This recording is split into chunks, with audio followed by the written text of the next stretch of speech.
All right, fantastic. Thank you so much to the Okra team for organizing this event.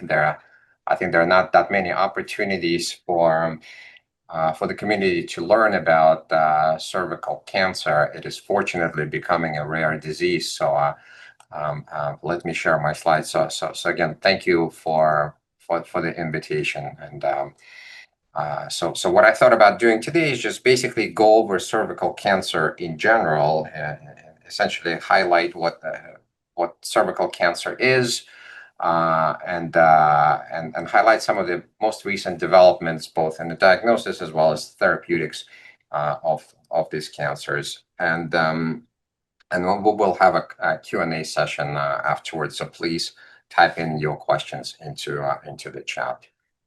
These are some of my disclosures. So cervical cancer is a relatively rare cancer in the United States, which is very fortunate, and its incidence has been declining, as I will show you on a subsequent slide. But it's unfortunately still a fairly common cancer around the globe. And as you can see here from this map, where the shading essentially indicates the commonality of this cancer, we can see that in developed countries, such as many of the European countries, United States, Canada, the incidence of cervical cancer is relatively low. It's less than 7 patients per 100,000. But you can see it is quite high in some South American countries, in many of the African countries, as well as the Southeast Asia. Fortunately, again, in the United States, the cervical cancer incidence has been declining over the past 50 years or so, and this was really due to the introduction of screening, the Pap smears, and then subsequently more advanced molecular tests that have allowed us to detect cervical cancer earlier and perform procedures that sort of eliminate these precancer cells and not allowing the cancer to develop. Another important introduction that has helped this effort is that in the early 2000s, there was an introduction of a cervical cancer vaccine, not cervical cancer vaccine, but an HPV vaccine, which can also essentially protect you from the infection and potentially prevent the cancer from happening in the first place. And this is where I lead into the introduction on the HPV, or human papillomaviruses. This is really a primary cause of the vast majority of cervical cancers. About 5% of cervical cancers are not related to HPV, but the majority are. There are many different human papillomaviruses. There are more than 51 subtypes now. The most common are 6 and 11. And from those, the majority of those do not cause cancer. The HPV is usually responsible for things like warts, like skin warts. But there are a few subtypes, close to 10, that can be associated with development of cancer, including cervical cancer and head and neck. And the most common of those are HPV 16 and 18. Vaccination against HPV has been proven to be very highly effective in preventing infection with the virus. And thus, if you prevent the infection with the virus in the first place, you could potentially prevent 90% of all of these HPV-associated cancers. So globally, this would amount to prevention of over 500,000 cancers per year in women and another 60,000 cancers in men. And that's, again, per year. And it could potentially prevent over 300,000 deaths annually. So again, I want to stress it is that the best treatment for cervical cancer is really prevention. And we know that the HPV vaccination can really reduce the risk of development of cervical cancer. I want to highlight here an example of a study that was done after the introduction of a cervical cancer vaccine. This is a study from Sweden, but there have been several others, where essentially they have compared women that were vaccinated versus non-vaccinated, and looked at the incidence of development of invasive cervical cancer. So shown here in this curve in orange, those are the women that were not vaccinated, and you can see that as with the increasing age, you have an increased incidence of development of cervical cancer. If these girls were vaccinated before 17 years of age, they saw virtually no incidence of cervical cancer, at least during this period of the study. And then the girls who were vaccinated between 17 and 30 years of age, there was some protection against development of cancer. And again, this is with the original vaccines that were introduced in the early 2000s. Those did not cover all of the HPV strains that are associated with development of cervical cancer. Now we have even better vaccines that cover a larger number of strains, so hopefully those are even more effective. So unfortunately, the majority of our patients are still not getting vaccinated against the HPV. So over 60% of children still do not receive HPV vaccination. And this is a study that was reported by the CDC maybe about 3 years ago or so.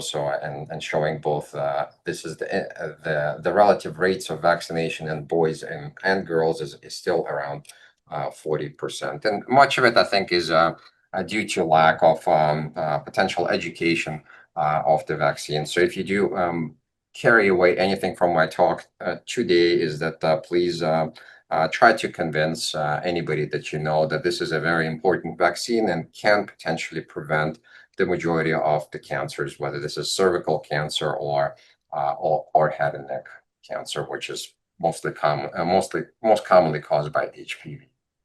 I want to sort of provide you with some basics for how what we call stage and treat cervical cancer. This is a summary that essentially tells us of how we treat all of the different stages. So cervical cancer starts at this earliest kind of a stage, what we'll call a stage 1 disease. This is the cancer that's still a very small size, and it's predominantly confined to the cervix. It does not extend beyond the cervix.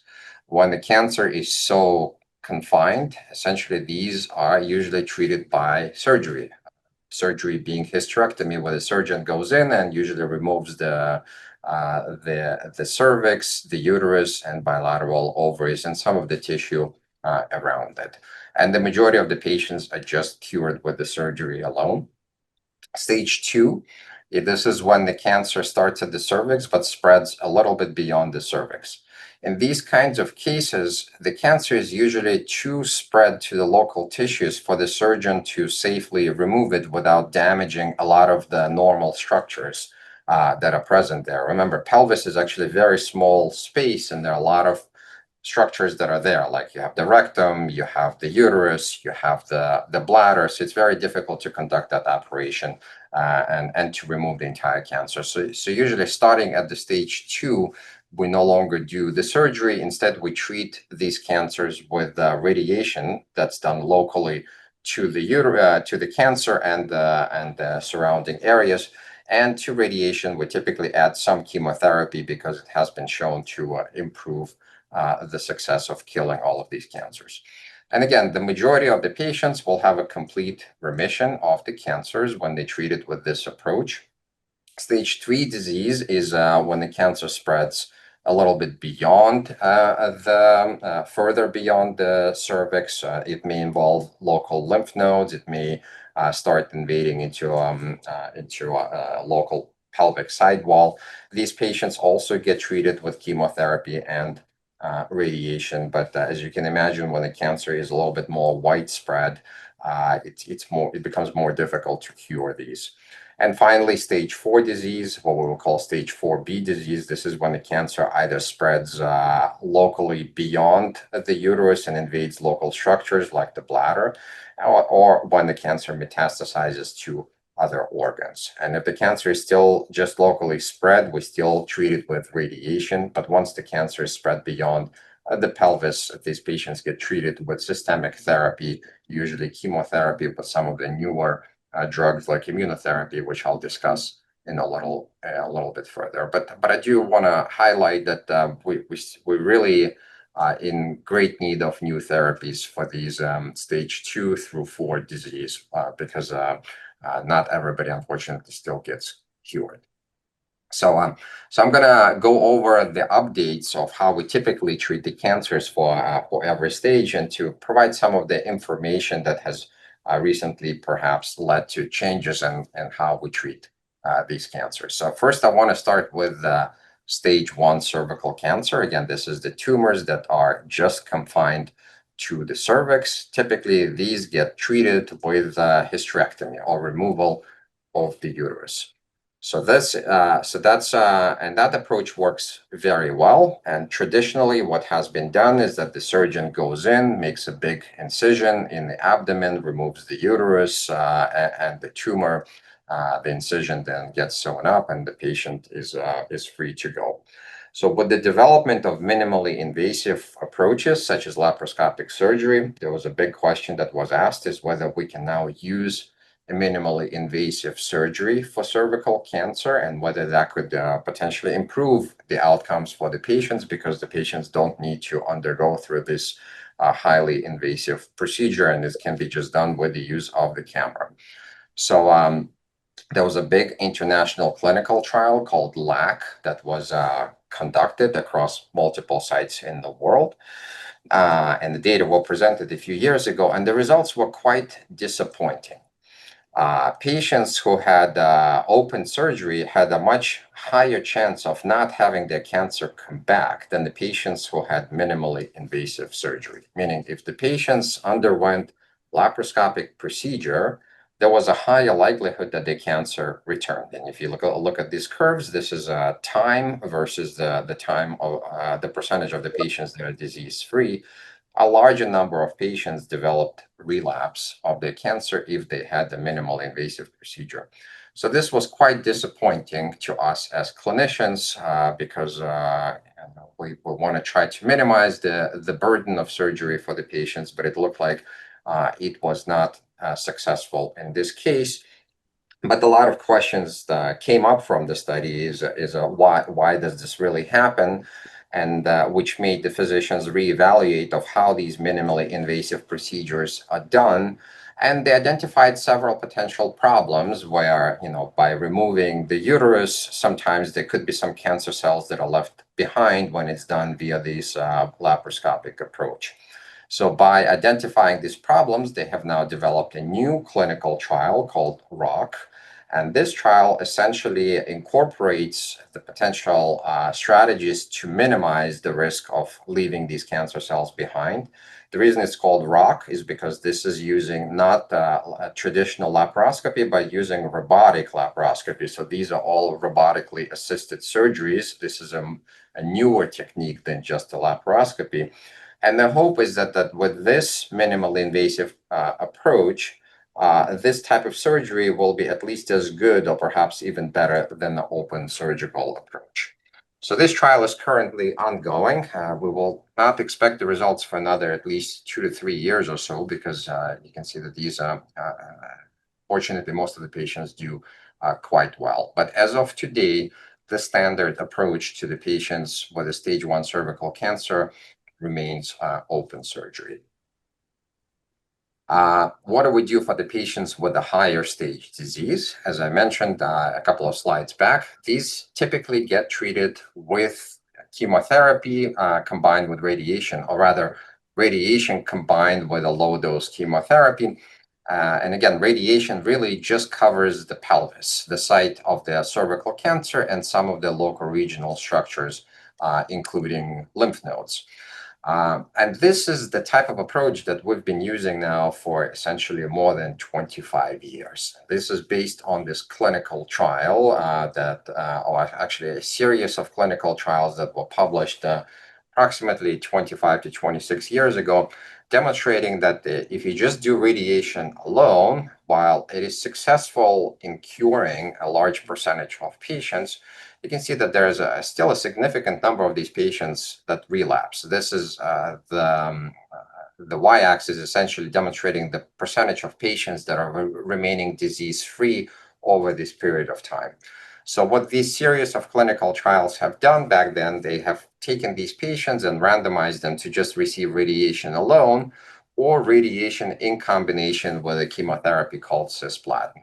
And as you can see here, once this chemotherapy was added to the radiation regimen, these patients had a significantly lower incidence of recurrence. So cisplatin essentially increased the percentage of the patients that were cured.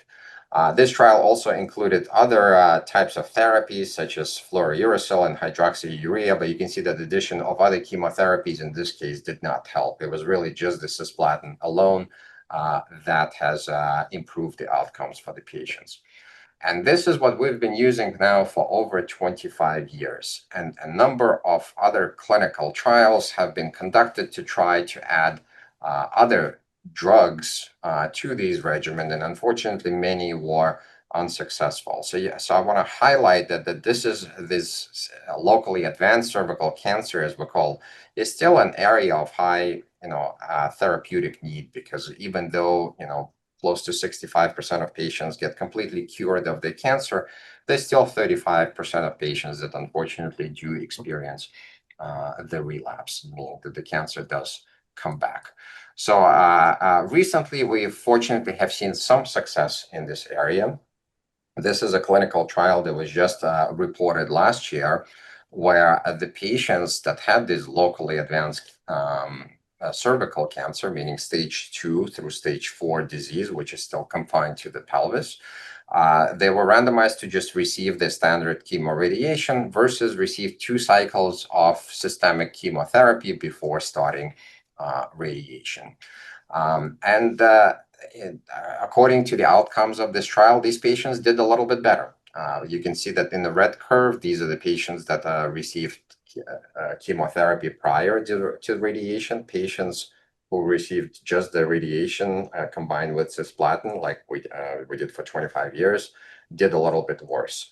So this is a potentially new regimen that we can now use in our patients with newly diagnosed locally advanced cancer. But there were some problems with this clinical trial that were highlighted. One of the issues is that this regimen appeared to work better for an earlier stage cancers, but not in the patients with a more advanced disease. The other issue was that this trial was conducted in many centers that didn't have access to more modern radiation techniques, so perhaps the outcomes from the study are not as good as what would have normally been expected. But nevertheless, this chemotherapy before radiation, it is one of the standard approaches that we can now use for our patients. But again, these are all old drugs and chemotherapies, but the last few years have seen the emergence of other novel types of strategies, and including immunotherapies. And this is where I want to start by highlighting that cancers are not only composed of cancer cells. So this is a little diagram indicating of what the cancer may look like under microscope, even though this is just a drawing. So what you can see here that cancers may be composed of many of these angry-looking pink cancer cells, but they also have other cells present. There are these cells that are called myeloid cells. Those are cells that can actually promote cancer growth. So they are immune types of cells, but bad immune types of cells that suppress the immune response. There are blood vessels in the cancers. And then these what we call cytotoxic T cells. And these are the T cells that normally kill viruses in the setting of a virus infection, but they can also infect, or not infect, but to kill cells that become cancerous. And develop over the past decade or a couple of decades, there have been a resurgence of development of the drugs that target the immune system to potentially turn it against the cancer. But how do we make the immune system recognize the cancer as non-self, right? Just because these immune cells, cancer cells are very similar to our own cells, but somehow these immune cells really need to identify the cancer as a foreign agent in order to kill them. So this is my sort of a brief introduction to cancer immunology and immunotherapy in one slide. And I'll go through this in a little detail. So we have our cancer cells. These cancer cells look very much like normal cells, but they're with some differences. So many of these cancers have mutations and other changes in their DNA and other proteins that may be seen as foreign by the immune system. So these cancer cells die and they release these proteins. These proteins we call antigens. the antigens get picked up by other immune cells, which are called antigen-presenting cells because they really present the antigens. And these proteins then get processed by these cells and get presented on the surface to the specialized immune cell called the T cell. And again, that's the most important cell that's involved in killing the cancers. And then once we have these T cells that are now specific for these cancer antigens, these T cells become activated, they expand, and then they migrate to the site of the tumor where they can mediate killing of these cancer cells. Essentially, again, to summarize this, you really need a large number of these cancer-specific T cells in order to kill the tumors. But cancers, unfortunately, are very smart, so they evolve multiple mechanisms that block these T cells from working properly. Some of these mechanisms are actually expressed by the T cells themselves. This is a way for our immune system to control itself to prevent autoimmune diseases from happening. So we have these proteins on the surface of T cells. One of them is called PD-1, one of them is called CTLA-4, but there are several others. We call them immune checkpoints. Again, this is the checkpoint that the immune system uses to protect itself from an autoimmune disease. But cancers explore these checkpoints to essentially inhibit the immune system from recognizing them. And there are other ways that the cancers can also prevent the immune system from being functional. Again, presence of these highly immunosuppressive cells in the tumors can prevent the immune cells from functioning appropriately. There's some other mechanisms as well. So when we develop immunotherapies against cancers, we try to target multiple pathways in this, what we call antigen presentation, to try to activate these cancer-specific T cells. So one of the earliest types of immunotherapies that have been developed and are still being evaluated are cancer vaccines.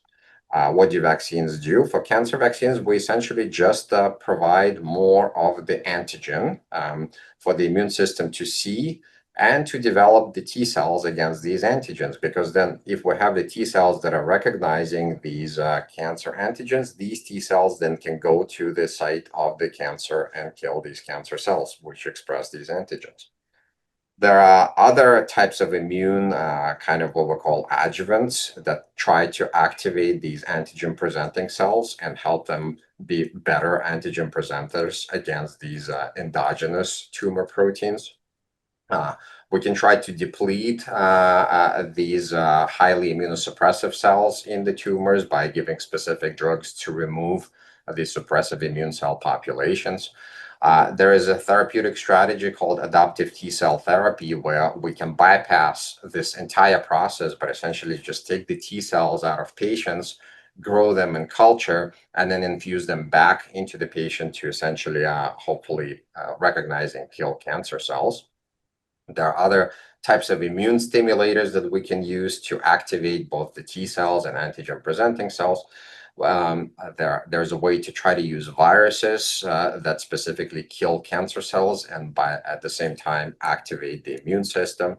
The strategy that has been at least most successful to date and actually has FDA approved drugs is the strategy that we call immune checkpoint blockade. And this is essentially the blockers of these negative regulators of immune response, whether this is the molecule called PD-1 on the surface of T cells, CTLA-4 on the surface of T cells, or PD-L1 on the surface of cancer cells and other immune cells.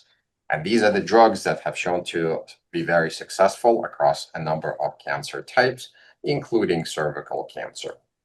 So essentially, the question that was asked a few years ago is whether we can start using some of these new immune activators for patients with locally advanced cervical cancer to potentially improve the recurrence rates, meaning these patients get treated normally with the chemoradiation, but can we add now this immune checkpoint inhibitor? So in addition to directly killing cancer cells, can we try to boost the immune response against these cancers? And that's precisely what was done in this trial called Keynote A18. Essentially, patients presenting with this locally advanced cervical cancer were randomized, received either the standard therapy, in this case, this is the cisplatin chemotherapy in combination with radiation, or the patients received the chemoradiation now in combination with immunotherapy drug called Pembrolizumab. You may also know it as Keytruda if you see commercials on TV. And in addition, and upon completion of these radiations, patients received more of the Pembrolizumab drug for approximately 2 years in total. And for the first time in many years, we've actually seen some success. So addition of Pembrolizumab, in this case to the chemoradiation, has actually improved outcomes for these patients. And as you can see here, these curves do separate, and patients who received Pembrolizumab did a little bit better. This is good, but not great. You can still see that these patients, while we may be benefiting approximately 10% of patients in here, and these patients do not develop disease recurrence, there's still quite a few patients that do have a relapse. So we certainly can do better than that. I want to highlight that that this therapy did not work for everybody, and there was a different clinical trial that was performed with another immunotherapy drug called Durvalumab, which has a very similar mechanism of action, and that trial unfortunately was negative. You can see that while addition of Durvalumab perhaps slightly benefited these patients, the majority of them still did not do any better than the patients who received the chemoradiation alone. This of course brings up the question is that these patients are getting immunotherapy, but at the same time they're getting radiation therapy. So radiation can be immunosuppressive, as you can imagine, because we're killing the immune cells at the same time as we are activating them. So as shown here on this little figure on the right, the way that we think that the immunotherapy works is that our radiation could be killing the cancer cells, activating the immune response, and then we further drive this immune response with the drugs like Pembrolizumab. But we also could be killing the very cells that we're trying to activate because we're exposing them to the effects of radiation. So we try to ask the question of what if we administer radiation and immunotherapy in a different type of a sequence? What if we, for example, start with immunotherapy, activate the immune system, and then do the radiation? And we did this small clinical trial of an immunotherapy drug called the Tisotumab, where the patients were essentially randomized to get either the immunotherapy before starting the chemoradiation or getting the immunotherapy at the same time as chemoradiation. And in this case, these patients only received the immunotherapy during the radiation time, and then the immunotherapy was started. They did not get immunotherapy maintenance. The whole purpose of the trial was really to study the immune responses that these patients develop, but even in such a small study, some of the surprising findings we saw is that these patients that started with immunotherapy alone did a little bit better. And we saw better evidence of activation of the immune system, and they had a lower chance of having a disease relapse. So based on these findings, we have now developed a larger randomized clinical trial where the patients now get randomized to either the chemotherapy in combination with immunotherapy, which is now a new standard of care, or the patients start now with what we call neoadjuvant immunotherapy with chemotherapy. And this is all based on these recent findings suggesting that starting with what we call with this systemic therapy before the definitive chemoradiation can improve outcomes. So this is a brand new clinical trial. It is about to open in a couple of weeks, and hopefully this will extend the benefit of immunotherapy to a larger percentage of patients with a locally advanced cervical cancer. So this is all locally advanced disease, but what do we do for the patients when the cancer does come back, or when the cancer is newly diagnosed in what we call a stage 4 disease? And again, to remind you, this means that this cancer has come back outside of the pelvis already and has potentially spread to other organs.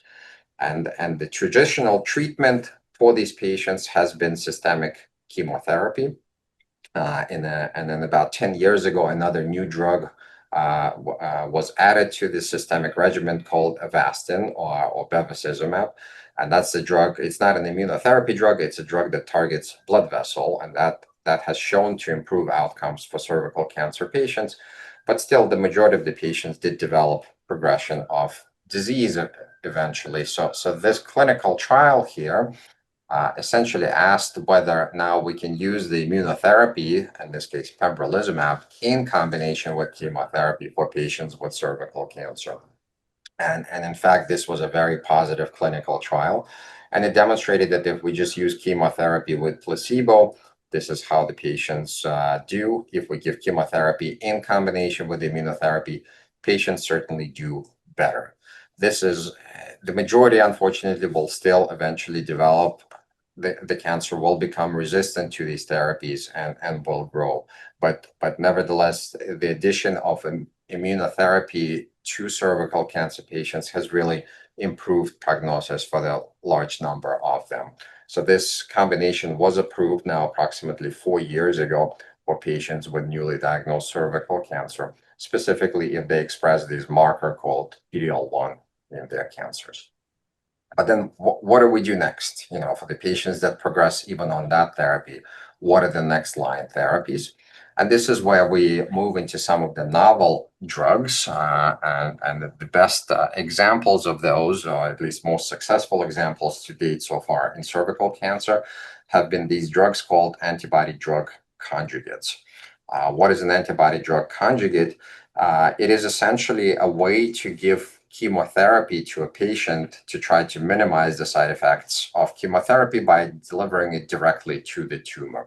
So normally that involves using an antibody, which is specific for some type of a protein that's only expressed by cancer cells, but not by other cells, or it may be predominantly expressed in cancer cells, but not in other cells. And as you can imagine, if you take such an antibody and link it to a very highly toxic chemotherapy, we can now deliver this chemotherapy directly to these cancer cells and hopefully sparing other normal tissues from the potential side effects of this chemotherapy. Once this antibody comes or attaches to the cancer cells, it gets internalized. The antibody gets cleaved off from the chemotherapy, and then the chemotherapy is able to diffuse into the cancer cells and mediate damage to the DNA and essentially kill that cancer cell. Again, it's a specific way to deliver a highly toxic therapy directly to the cancer cells while potentially sparing other cells. One other thing I want to highlight is that now this chemotherapy can also diffuse to other cancer cells around it and kill these cancer cells as well. And in cervical cancer, we have had some successes with this type of technology. The first drug that we have had approved for cervical cancer is called Tisotumab Vedotin. So this is an antibody-drug conjugate that targets a special protein that's commonly expressed by cervical cancer cells that's called tissue factor. This was one of the first studies that demonstrated that this drug is actually quite effective in shrinking patients' tumors. What's shown here is what we'll call a waterfall plot. Each bar represents an individual patient, and what you can see on the y-axis is the percentage change in the tumor from baseline. So if you see that the numbers are going in a negative fashion, that means that the tumors are shrinking. If the numbers are going up, that means that the tumors are growing. So from this very nice study, you can see that the majority of the patients had some tumor shrinkage, and some patients actually had 100% of the tumors completely go away. When this drug was compared to standard chemotherapy, it was shown that it can significantly improved overall survival of these patients. So as such, it was approved by the FDA for second-line therapy of cervical cancer. Here is another drug that we now are able to use in cervical cancer. It is a drug called Trastuzumab deruxtecan, or Enhertu is its trade name. This is another antibody-drug conjugate that's targeting a special molecule on the surface cancer cells called HER2. HER2 is expressed by a number of different cancers, not just cervical cancer. You can see in this study, it was evaluated against the patients with endometrial, cervical, ovarian, bladder, and other cancers.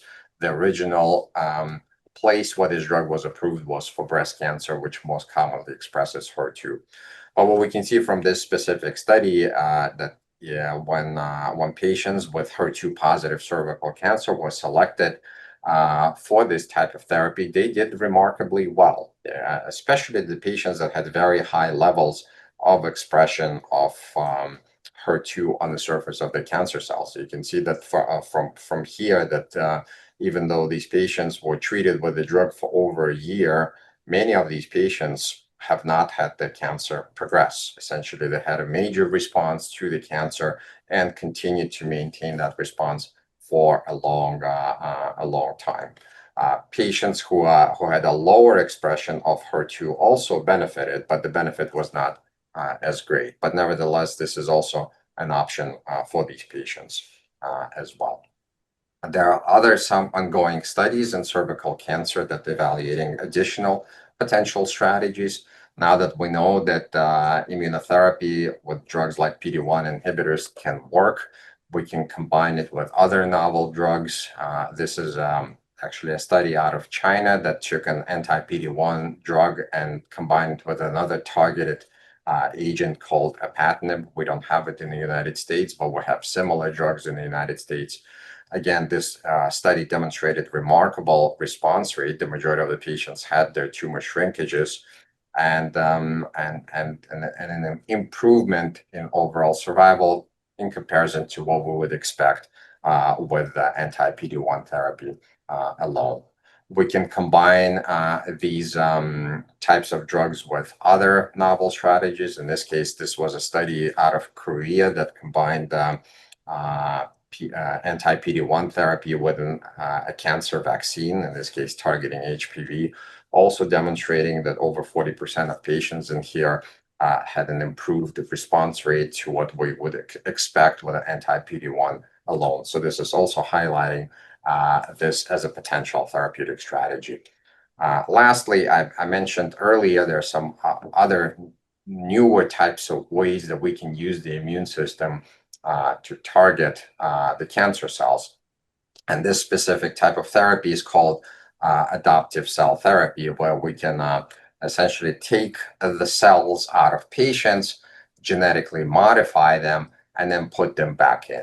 And this genetic modification, known as, for example, T-cell receptor therapy or chimeric antigen receptor or CAR therapy, and now it generates a large number of these immune cells or T cells that can hopefully, once they infuse into the patient, they can go directly to the cancers and kill them. There's another type of adoptive cell therapy known as tumor-infiltrating lymphocyte therapy, and this involves resection or surgery for the patient's tumor, isolation of these T cells out of the tumors, growing them out in culture, and then infusing them back into the patients, with understanding that many of these T cells inside of these cancers were probably specific for these cancer cells, and now they can go back in and potentially eliminate these cancer cells. And there are some evidence that this kind of therapy can be successful. So this is an example of a clinical trial that was reported now over 5 years ago for the patients with cervical cancer. And this is the tumor-infiltrating lymphocyte therapy. Again, this involves resection of one of the tumors from the patient, growing these T cells in the culture, and then infusion of these cells back into the patient. And this was a pretty successful clinical trial. I mean, in this, the study was relatively small. There were not that many patients that were treated, but nevertheless, as you can see from this graph, the majority of the patients that were treated did develop some type of responses, either modest shrinkages of the tumors, but some patients even had complete shrinkage of the cancer. So I am hopeful that these types of technologies will continue to develop and hopefully will introduce a new strategy for treatment of cervical cancer. So to summarize what I've spoken about today is, first of all, that the best therapy for cervical cancer is really prevention, and that HPV vaccination at young age can effectively prevent probably the vast majority of cervical cancers. Early stage cervical cancers are still treated with open abdominal surgery as a standard approach, but there is a trial of robotic-assisted hysterectomy that is currently ongoing. For patients with locally advanced cervical cancer, we can use now, in addition to chemoradiation, either neoadjuvant chemotherapy, meaning chemotherapy being given before the start of the radiation, or we can use addition of PD-1 inhibitor pembrolizumab for the patients with a higher stage disease, with the potential goal of preventing the cancer from recurrence in the first place. For the patients that do unfortunately develop recurrent or metastatic cervical cancer, we know that addition of PD-1 inhibitors like pembrolizumab can improve the outcomes for these patients. For later lines of therapy, we use other novel drugs like antibody-drug conjugates. For example, I have discussed the drug called Tisotumab, which targets tissue factor, as well as Trastuzumab deruxtecan, which targets HER2. These are the types of drugs that we currently have approved for cervical cancer, but there are other kinds of clinical trials that are ongoing in this setting. And lastly, I did present some early data suggesting that therapies like adoptive cell therapies may be another approach that at some point we use in the future, but these studies are still currently ongoing. And I'm going to stop here, and I'm happy to take any questions. Great. Thank you so much, Dr. Zamarin, for that insightful presentation. We have one question here in the chat. Letitia asks, can someone who had HPV in their 20s have it recur again 20 plus years later, or would it be new exposure? It's a very good question. So this is not specifically referring to the cancer. This is referring to an HPV infection. It is you certainly can get most commonly 20 years later. I think it's more likely to be a new infection of an HPV rather than the same one that you may have had in the 20s. It is okay. Occasionally, it does happen that HPV may sit there dormant for many, many years. And then due to patient becoming immunosuppressed for whatever reason or mutations that may happen, the HPV may reemerge.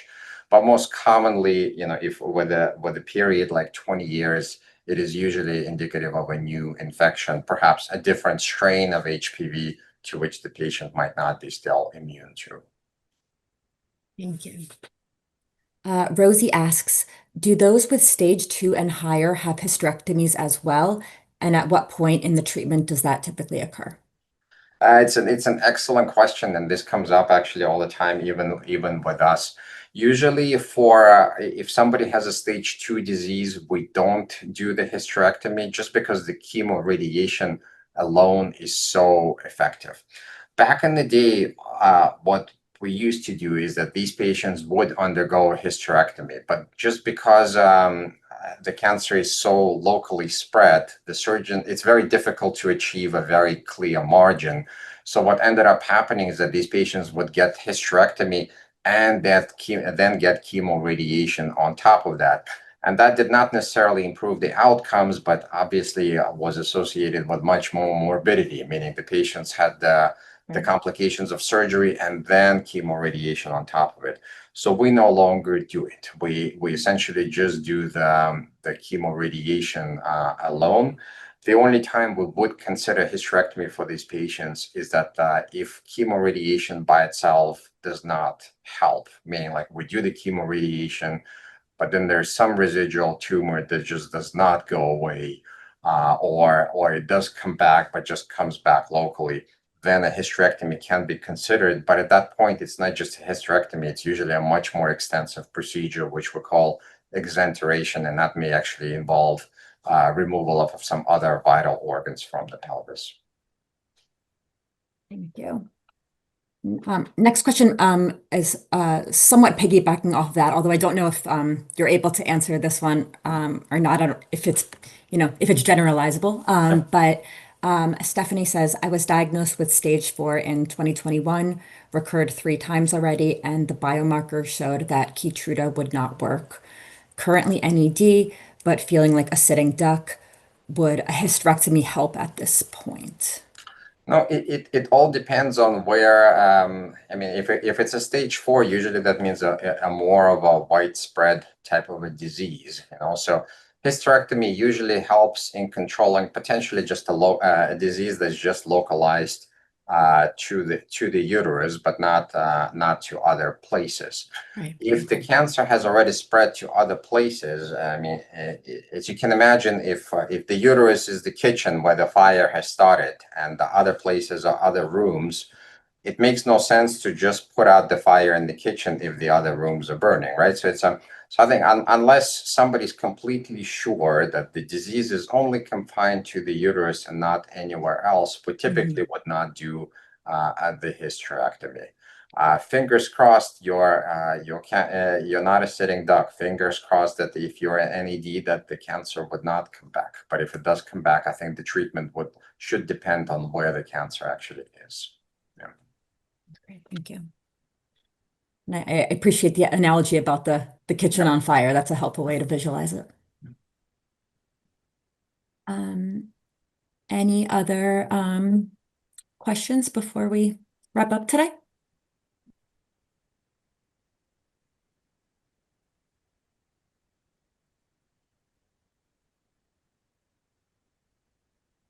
No, but Stephanie, thanks you for giving her hope with the further advances. And yeah, thank you so much, Dr. Zamarin, for shining a light on this subset of the, gynecologic cancer population that really just doesn't get the spotlight too often. So we appreciate you taking the time and doing a deep dive with us today. Really helpful. No, absolutely. Thank you guys for the invitation. I just want to finish with the 2 final sort of comments. One thing to emphasize is please spread the word about the efficacy of the vaccination against HPV. That's basically even if you convince one person or 2 people or they convince others basically to get a vaccine, and that vaccine happens to prevent their cancer, or it may save their life, and every life saved here would obviously be very important. The other thing I want to emphasize is participation in clinical trials. It's I think patients are our heroes. It's difficult enough to deal with these cancers, but at the same time, here you're committing yourself to something that's very much unknown. But this is ultimately what drives the successes in this field and development of the novel drugs, and particularly with this cancer that's fortunately becoming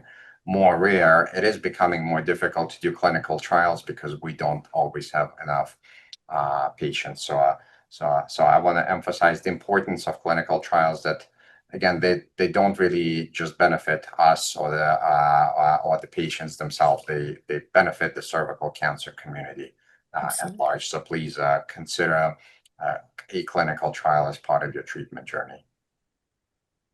Absolutely. Yeah.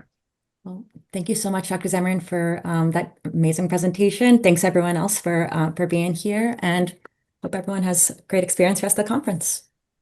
All right. Thank you so much, guys. Take care, everyone. Thank you.